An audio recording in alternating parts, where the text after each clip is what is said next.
कथा क्रमांक 43 bonded bye Bisleri. 26 जानेवारी रोजी गुजरात येथील कच्छ येथे झालेला प्रलयकारी भूकंप सर्वांना माहीतच आहे. पृथ्वी मातेने अचानक आपला जबडा उघडला आणि माणसांना त्यांच्या मालमत्तेसह साधनसंपत्तीसह गिळंकृत करून टाकलं. एका रात्रीत रावाचा रंक बनला. पण कच्छी लोकांचं नीतिधैर्य अफाट, खरोखर वाखाणण्याजोगं. त्यांनी या संकटाचा धीरोदात्तपणे सामना केला. विस्कटलेलं आयुष्य पूर्ववत आणण्यासाठी त्यांची अजूनही धडपड चालूच आहे. भूकंपग्रस्तांच्या सुटकेसाठी आणि मदतीसाठी चाललेल्या प्रयत्नांमध्ये प्रसारमाध्यमांनी अत्यंत महत्त्वाची भूमिका बजावली व त्याबद्दल ते खरोखरच अभिनंदनास पात्र आहेत. भूकंपाची ती दुर्घटना घडल्यानंतर केवळ काही तासातच सर्व वृत्तपत्रांचे आणि दूरदर्शन वाहिन्यांचे प्रतिनिधी घटनास्थळी पोहोचले आणि त्यांनी दुर्घटनेचे सविस्तर वृत्त जगभर प्रसारित केले. भारताबरोबरच जगभरातून या दुर्दैवी माणसांकडे मदतीचा ओघ सुरू झाला.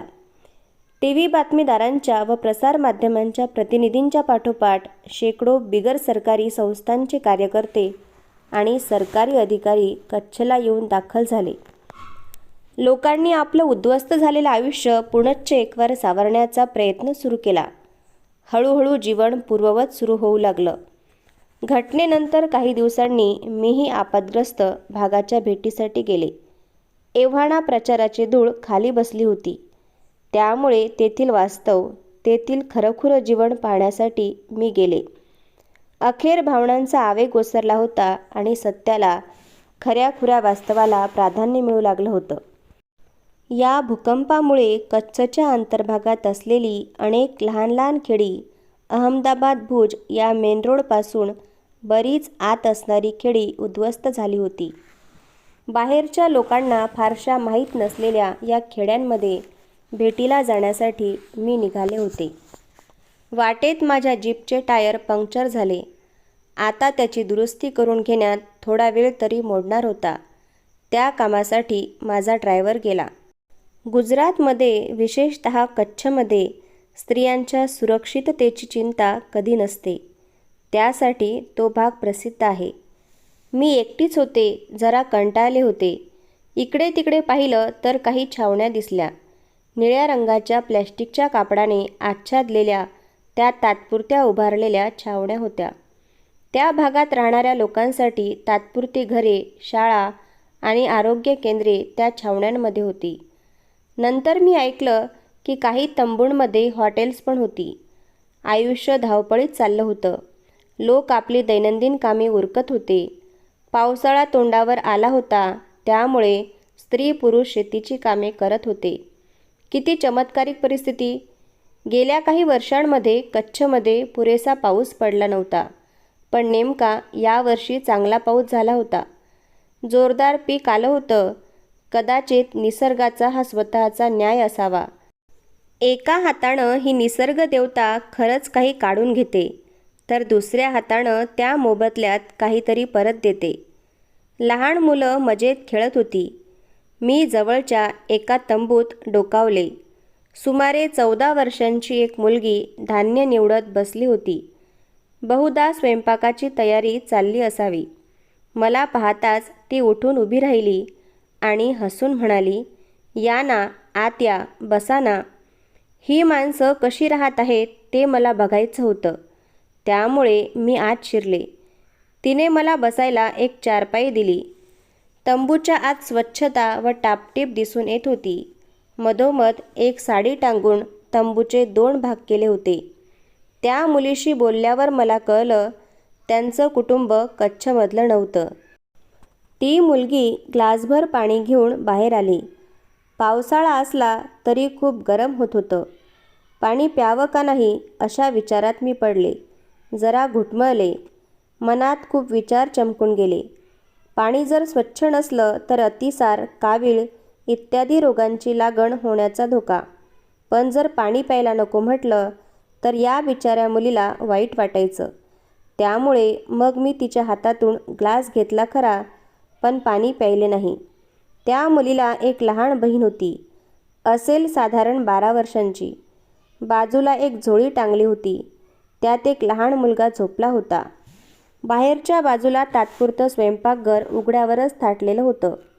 चुलीवर भाजी शिजत होती. मोठी मुलगी कणिक मळत होती. मी उत्सुकतेनं विचारलं, तुमच्या भाषेवरून तर तुम्ही गुजरातमधले वाटत नाही. तुम्ही कुणीकडचे? छोटी मुलगी हसून म्हणाली, आम्ही गुजरातमधले नाहीच आहोत. आम्ही मुंबईचे आहोत. मग तुम्ही इथे तुमच्या नातेवाईकांना भेटायला आला आहात का? नाही, आमचे कोणी नातेवाईक नाही तिकडे. हे आमचंच घर आहे. आम्ही आमच्या आईवडिलांबरोबर इकडे आलोय. त्यांचं ते उत्तर ऐकून मी चकित झाले. वास्तविक अशा दुर्घटनाग्रस्त भाग सोडून निघून जाण्याची लोकांची प्रवृत्ती असते आणि इथे हे लोक तर मुद्दाम इकडे राहायला आले होते. मग तुमचे वडील इथे काय करतात? दोघीही मला माहिती पुरवण्यासाठी उतावीळ दिसत होत्या. मोठी म्हणाली, माझे वडील मुंबईला माहीमच्या खाडीपाशी चर्चच्या जवळ भीक मागायचे. चर्चच्या दारात माझी आई मेणबत्त्या विकायची. मग तुम्ही इकडे कशामुळे आलात? एक दिवस टीव्हीवर बातम्यांमध्ये कळलं, या भागात भूकंप झालाय असं. कोपऱ्यावरच्या दुकानातल्या टीव्हीवर दर तासातासाला बातम्या दाखवत होते. माझे वडील म्हणाले, चला आपण तिकडं जाऊ. मग आम्ही इकडे आलो. पण तुमच्या तिकिटांचे पैसे कोणी दिले? कोणीच नाही. आम्ही बिगर तिकिटाचं इकडे आलो. सगळी गाडी माणसांनी भरली होती. आमच्यासारखी खूप माणसं इकडे आली आहेत. अख्खं स्टेशन माणसांनी भरलेलं होतं. एवढी गर्दी होती. तिकीटं कोणी तपासलीच नाहीत. मग तुम्ही या भागात कसे काय आलात? आमच्या ओळखीचं कोणीच नव्हतं. पण स्टेशनवरून भुजकडे जायला खूप बसेस होत्या. परदेशातून कितीतरी स्वयंसेवक आले होते. बस खच्चून भरल्या होत्या. मग आम्ही पण एका बसमध्ये शिरलो आणि मेन रोडवर उतरलो. ही कहाणी खरी होती, पण किती विलक्षण होती. पण तुम्ही या विशिष्ट भागात कसे येऊन पोहोचलात? मेन रोडवरून आतल्या भागी असणाऱ्या खेड्यांपर्यंत जाणाऱ्या अनेक जीप गाड्या होत्या. मेन रोडवर ट्रक्सचा एक मोठाच्या मोठा ताफा उभा होता. त्यांच्यात खूप सामान भरलेलं होतं. ते लोक रस्त्याच्या कडेला ते सामान उतरवून ठेवत होते.